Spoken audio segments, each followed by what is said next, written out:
including Garrett Nussmeier, making it official yesterday that he's coming back. Nussmeier announced on social media Wednesday afternoon that he would be returning to LSU for his senior season. Nussmeier was a projected quarterback that was going to be selected in the 2025 draft, but now he's coming back to LSU to see if he can improve that draft stock. This has worked out for a lot of people, or at least not a lot of people. This has worked out for the last two that have done this.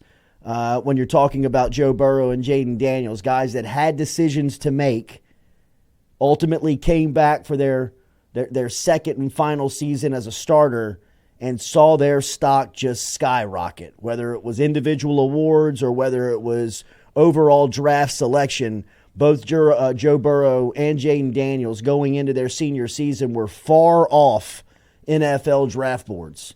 I mean, you go back and look at some of the projections for Burrow and Daniels. Burrow was a 5th to 7th round pick going into his senior season, while Jaden Daniels was a guy that was talked about in the mid-round but was looked at as a late-round draft pick. We had Jim Nagy on the show in the middle of last season and asked him where Daniels' draft stock stood, and he said still at like a 4th-round selection with like 4 or 5 games left to play. I mean, it was – people were late to buy the stock on Jaden Daniels, but it was obvious once he got to the finish line that he was the best quarterback in college football. He was the best player in college football, and he looked, at the start of the NFL season as the best rookie in the game before Bo Nix and the Broncos caught up with him. But to Nussmeier, a lot of evidence to look back and say why this could work out potentially of going back. We laid out some of the pros and cons about Nussmeier yesterday in anticipation that he was going to be making his selection here at some point. But, as you talked it out and as you kind of looked at it on the board, right? I mean, it wasn't like this overwhelmingly he has to come back decision. There was some points on the other side where you thought definitely gives you something to think about. But he makes the decision. Do we have the video? Can we play the video? Here was the video yesterday of Garrett Nussmeier on his social media announcing that he would be returning to Baton Rouge.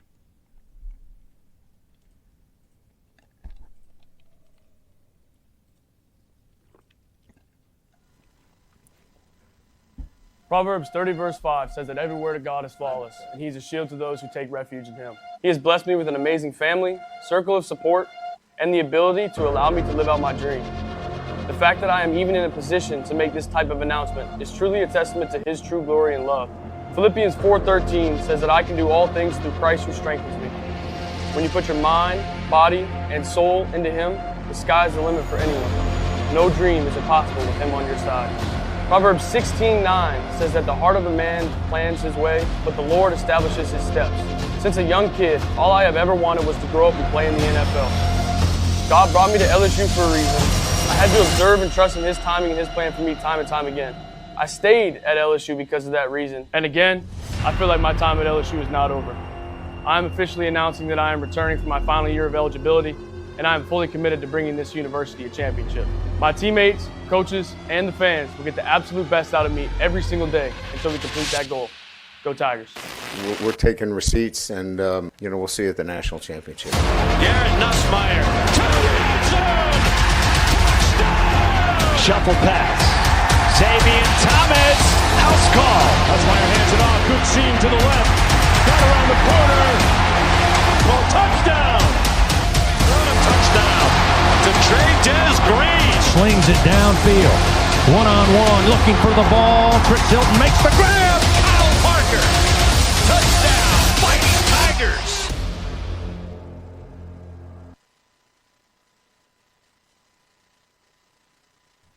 Nuss, back. Let's go. Year 5. What a recruit.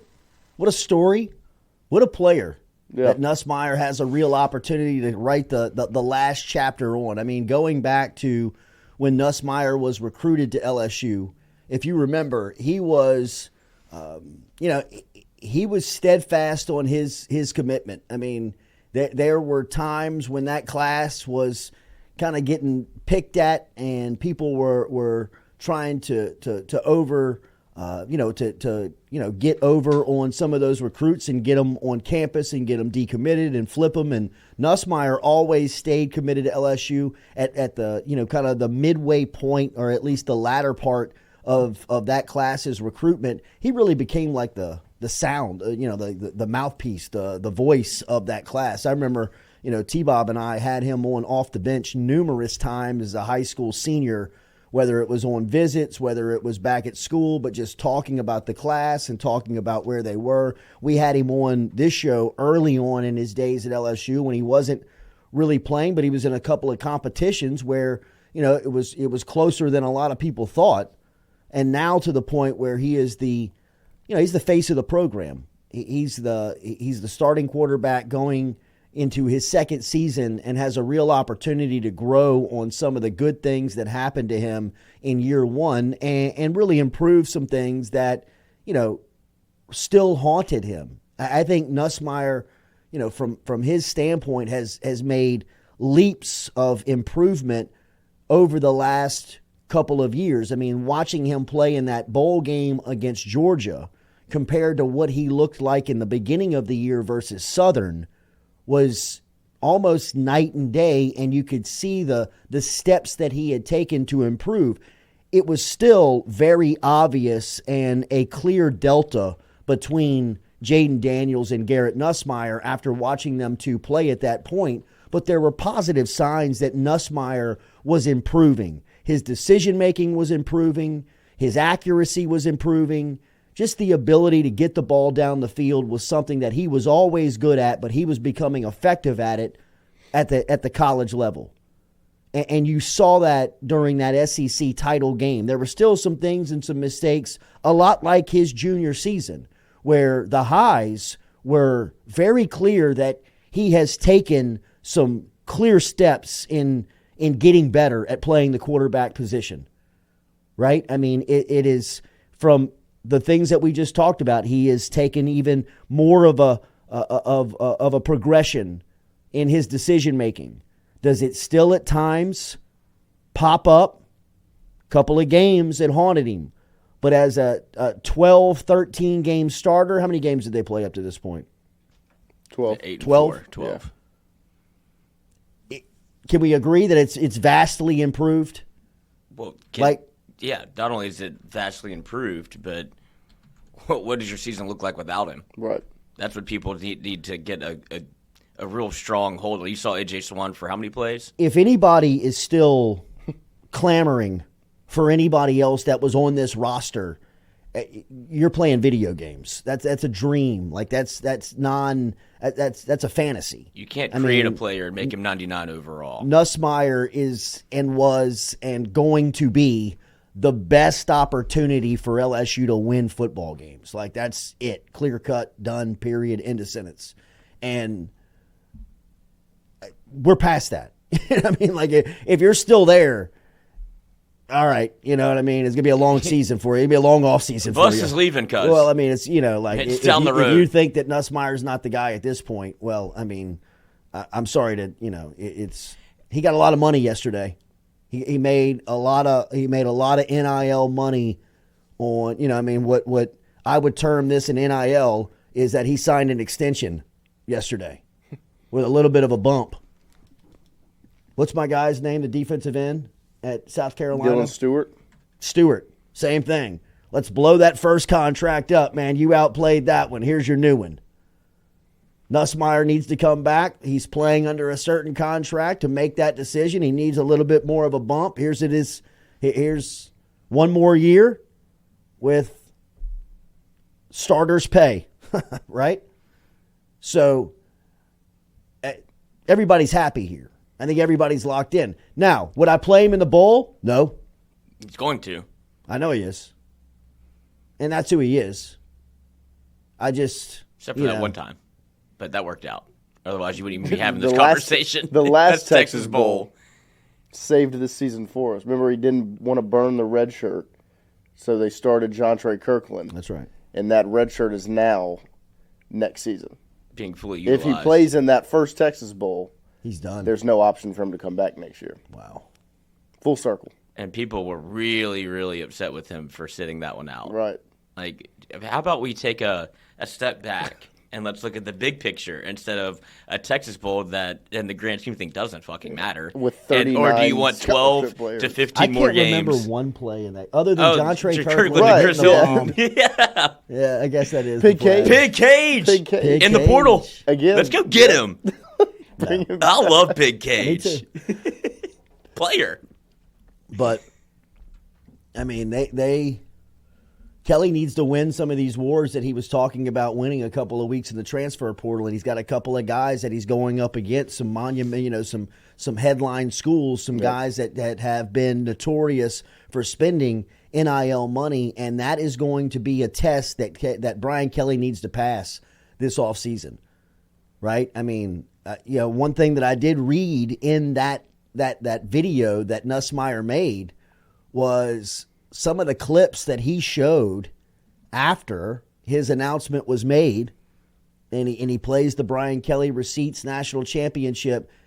All he showed in players there, I mean, can we go a little detective here and can we go a little investigating? Let's do it. All he does is show guys that are potentially going to be here next year. I mean, it's Aaron Anderson, Chris Hilton, Kyle Parker, Xavier Thomas, Caden Durham, Xavier Thomas, Tradez Green. Did I see Emory Jones? Emory Jones is the last one. Did I see Emory Jones? Noggin. So, I mean, like, that would be a huge – that, to me, is, like, the biggest guy that you could get in the transfer portal or get to come back. Like, number one on the board now that you've got Nussmeier secured. You've got Nussmeier 1. 1A is Emory Jones, right? And if I'm reading the tea leaves of that video that Nussmeier put out, everybody he put a highlight of in that video seemingly is going to be back to LSU. Like, of all those guys I just named, Tradez, back. Aaron Anderson, back. Kyle Parker, back. Caden Durham, coming back. And he's got Emory Jones in that bunch. Chris Hilton, back. Seems like back.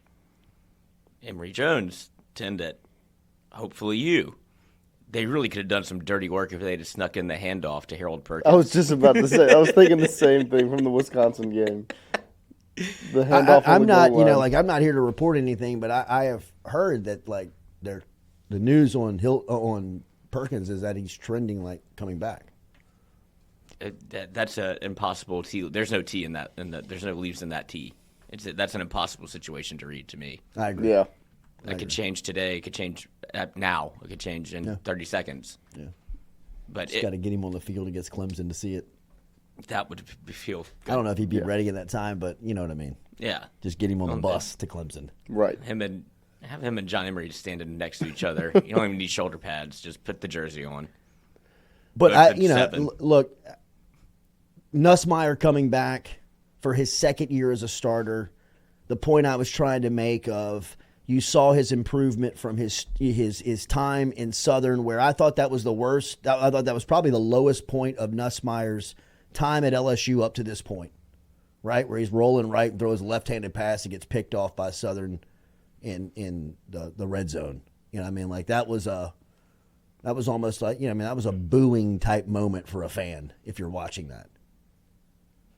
And then to see the way he performed in the title game, that kind of gave you the feeling like there's the juice that you've known he has. And then a year later to see him as the every down starter for LSU in the year that he had, I would say solid to above average, right? Like above average to a solid season as his first year as a starter. A lot of room where you can pick out and show, hey, you could have done better here, but some things that you can say, man, it's obvious to see the improvement that you've made, and you did a really good job at playing the position there. Like I said earlier this week, I believe wire to wire, start to finish, LSU had the best quarterback in the conference. There were some down weeks, right? Like, I mean, you want that A&M, Alabama stretch back from Nussmeier, but holistically, looking at the entire body of the regular season work, Nussmeier was the top of the list of starting quarterbacks. Like I said, we can debate the Sellers and the Lagway and the Nicos of the world of what I'm buying. If I'm buying future, I'm probably buying one of those guys. If you're making me buy today on what I saw and what happened in the most consistent of this year, I don't know how you could argue Garrett Nussmeier, really. And then to have that year already now deposited into the bank, the mindset that you hear, the maturity that you hear, the confidence that you hear from Nussmeier, to go into another offseason knowing what he's got to improve on, coming back for a second year and as a starter in an offense that, look, again, we can play the pro-con game here where you're talking about some turnover at offensive line, some turnover at wide receiver, some turnover at the skills spot that, you really are going to miss Mason Taylor, Will Campbell, hell, C.J. Daniels. Not in the video because he didn't have a touchdown. But a lot of big catches. Oh, I agree. But not in the video. Not in the video. So, I just think his second season as a starter, judging by what we've seen of the progression, right? Southern to Georgia, Georgia to the first-year starter, first game to the last game of his first year as a starter. There's a lot of positive to peel away from that. And a lot of optimism heading into this final offseason of his eligibility and what steps he takes next. The mistakes he made this year are unacceptable next year at this point, right? That's the standard that he's created for himself. In week 7 of next season, if he's making some of the decisions that he made this year, and there might be more pressure on him next year to make more plays. And that's tough to argue because the weight of the world was on his shoulders every Saturday, having to make plays, having to produce. And you almost saw that just kind of collapse on him at Kyle Field. And next season, there may even be more pressure for that, where you're breaking in new offensive linemen, you're breaking in new primary wide receivers, tight ends, running backs, all of it. That decision yesterday comes with a cost of all of that is built in for you to have to handle. I could also argue that he's playing a little bit of roulette with his draft stock. A lot of these guys come back and, the last two that we've referenced, Burrow and Daniels, made millions and millions and millions of dollars by coming back their second season. From mid to late round picks to first overall and third overall. Millions, lifetime money, generational money by coming back their second season. I could argue today that Nussmeier would be a first-round pick if he left right now. For him to hold the rope on that with the draft class that's coming up, he's going to have to play he's going to have to be really, really good start to finish next year to hold that spot that he's got right now. Look, decisions made, LSU wins. That's a great choice for the LSU fan base. But he's put some more pressure on himself even personally to go out there and say, hey, look, you have to perform for your career. I'm sure that there are agents, handlers, people in his ear saying, we could probably work you into the first round this year. And to go back, you need to hold that rope. And like I said, I'm betting on Nussmeier. I think he takes that step. I think that that added pressure is okay for him. I think, the way that they handle Nussmeier tells me that he's built for this stuff, right? He'll be ready. He'll be prepared. He's the guy that is supposed to be here at this time going into his final year. I mean, once he made the decision, the more I thought about it, the more I kind of thought that he was never going anywhere. You know, like, I mean, it kind of seemed like he's the guy.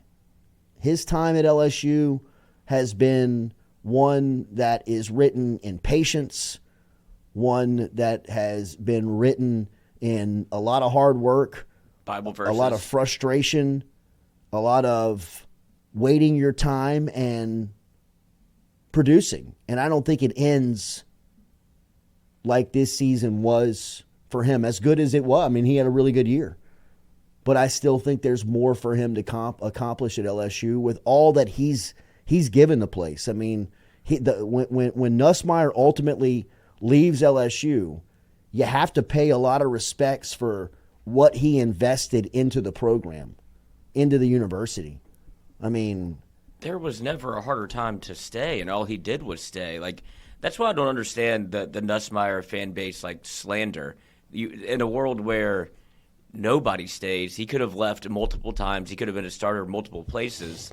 And in a world where everybody goes, well, they just want to play for money. They just, you're not going to be, if you don't want to be a Tiger, I don't want him. This guy wants to be a Tiger, and you still don't want him. Like, some of the things that, like, is that I think it's pretty prevalent. Like really? People were people. I think this would have been kind of split. I don't hear that as much. I mean, from what I saw on social media after the that's what I'm talking about. But that's what people think. That's their social media, which is unbelievable to me. Like, this is the guy that is rooted in LSU, and he's given you a 5th year to come back when he could have been a first-round pick, and he's coming back to LSU to play for a national championship because that's what he wants. He wants to do it at LSU. And he doesn't think his story's done here because as long as it's been, the last chapter for him is going to be the best chapter because it feels like this book hasn't really been that exciting for him. And he wants to end it the way he came in. Right. Like, he's been here it's going to be his 5th year. What do you think he wants at LSU? If he's not good with 8-4, he ain't coming back because you paid him good, which you did. Because there's reports of he got over $1.5 million after being one of the 3 lowest paid players in the SEC at quarterback. And now he's going to be one of the highest paid players at quarterback. You have to sweeten the pot a little bit. Well, I mean, there is a market for starting quarterbacks. Oh, if he was in the portal. While there may not be a market for all positions just yet, there seems to be a market that is set for quarterbacks either being recruited or quarterbacks that are starting. And that is upwards of, anywhere between $1.5 million and $3 million. Right? I mean, 2 years ago, Caleb Williams got $3 million. Last year, Cam Ward got $2 million. I mean, it makes perfect sense for Garrett Nussmeier at this point, according to the market value of quarterbacks' pay, that he's sitting somewhere around $1.5 million or $2 million. I mean, for a year. If he would have hit the portal, would he not have been the most sought after quarterback in the portal? 100%. And if LSU, if he'd have been the number 1 player in the portal by 10,000 miles. And if you want to find an avenue to where you are off the Nuss bus, but you want to get on it, imagine if he hit the portal and LSU signed him with those numbers, and you look at it, you go, whoa. Right. That's a player for LSU that I think in that offense, like you would put some massive spin on it to where put him in LSU's offense with all these weapons, all these wide receivers. Watch what he does here. Well, that's what you're getting back, and he's already been in the system. Yeah, it's a good way to shape it up. Yeah, but that's what also begs the question of, do you think that this means Sloan is they're set at OC? Yes. Yeah, I think so for sure. I mean, those are the conversations that he probably had. Not for sure, but I mean, I would definitely. I would say that Joe Sloan's going to be the offensive coordinator at LSU because all of this it has to come with some type of it's not just did you see Nuss came back? Right. It's a lot of look, conversations. I'm coming back, but what am I coming back to? I'm not trying to restart and start from square one on some offense. I mean, are we keeping this band together? Are we going to keep this thing rolling? Let's all get better together. Right. And because in a sense he is coming back to something that's new Emory Jones is a massive cog in that wheel, and that's maybe a conversation that they had. We're getting Emory back too, and so you can feel a little bit more confident what you're coming back that's in front of you, and whatever they add in the portal. Like you haven't seen very much offensive line talk. It's been very much like the glory positions that have been conversated about more than anything else. But LSU needs like offensive line help. Yeah. And you can spend in that market. Some experience, yeah. Because Emory Jones as a guard makes your line look totally different. You could run the ball. Mm-hmm. You would think. Right. Well, yeah. We're going to roll football. So it also gives you that security next to Chester again. Mm-hmm. Next season of a guy that, he's the most experienced offensive lineman, maybe in the country, definitely in the league, of someone who's going to be the anchor of the unit if he comes back. Again, like I don't want to speak in terms of we know anything, but that would be enormous. That is now the top player on LSU's board, in the portal, out of the portal, in the locker room. Guys that they want, number one is Emory Jones, right? And, hopefully they know something already, but until he makes it official, there's still speculation on what he's going to do. So, because they have offensively, like the concerns with Nuss that people have are, I guess they're rooted in frustration of either not being able to run the ball or him not being able to run the football, which you don't know if you're going to unequivocally get an answer to until you play. But if you can solidify one part of that, whether it's Nussmeier running it or you start running a little bit of a different offense where you utilize like play action pass and the run game in a different way, then I could see the world where people are like, oh, you just ran it back and you're going 8-4 again. Right. Oh, definitely. Because there still needs, like, you have to do something differently. Yes. And as much as I say that, I think there's a lot of credence to be put in second year for both Sloan and Nuss. And it's like, okay, we had some of these things figured out. We kind of, it was when it was good, it was great. When it was bad, it was awful. Like, let's find a little bit of that middle ground of, hey, let's be consistently score, what, if you can score 30 a game with the defense that you're going to bring back? Hell yeah. That's where I think that, like, you just can't have 30 a game. Yeah, you just can't have these. Well, that's what they were trending whenever they won 6 in a row.